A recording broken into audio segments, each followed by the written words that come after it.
Hello everyone and hello mga ka-cake. So, ang atin naman gagawin ngayon ay Barbie. First time kong gagawa ng ganitong cake.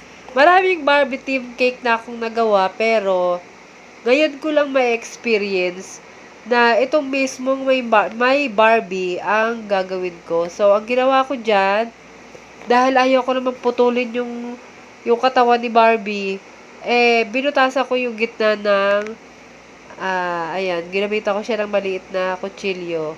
Binutasan ko yung gitna dahil itutusok ko dyan yung hanggang beewang ni Barbie. Ang size ng cake natin ay 6 by 6 inches. Bali, dalawang layer ng chocolate moist cake. Tapos, ang pang third layer ay ube chiffon cake.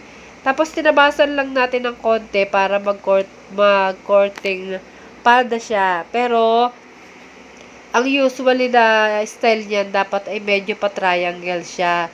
Hindi ko lang siya masyadong tinriangle kasi sayang naman. Gusto ko kasi pagka ganyan, marami pa rin makakain na cake si client. Kaya konti lang yung tinabas ko. At mukha pa rin naman siyang nakagown kahit hindi siya ganung tinuso kong magaling yung pagkakakat. Kahit medyo pabilog lang siya ay mukha pa rin siyang palda. Tapos tricolor ang ginamit ko dyan na icing. Light, tapos yung medyo dark, at yung pinaka-dark yung sa ibaba.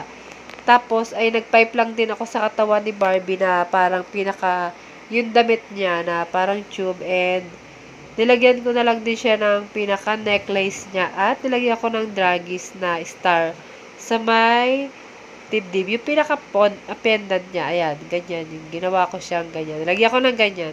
Tapos, hindi ko na lang din siya inalisan ng puyod kasi puyod naman talaga si Barbie. Kasi baka pag kinalas ko pa yung puyod niya, baka naman magmukha siyang bruha. Kasi nakaganyan na talaga, nakapix na ganyan yung hair niya. So, yung damit niyan, ay pinadala ko na lang din kay client. Isinama ko dun sa may candle. Sana ay mapansin ni client. So, ayan ang ating final look ng ating Barbie cake. O, diba? Ang cute.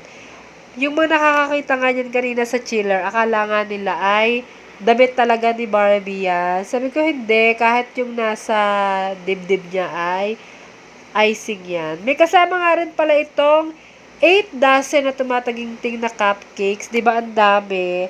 Yan ay rush. Talagang kahapon ay hapon na nag-chat si client na order nga niya at padalas na ako ng pag-bake.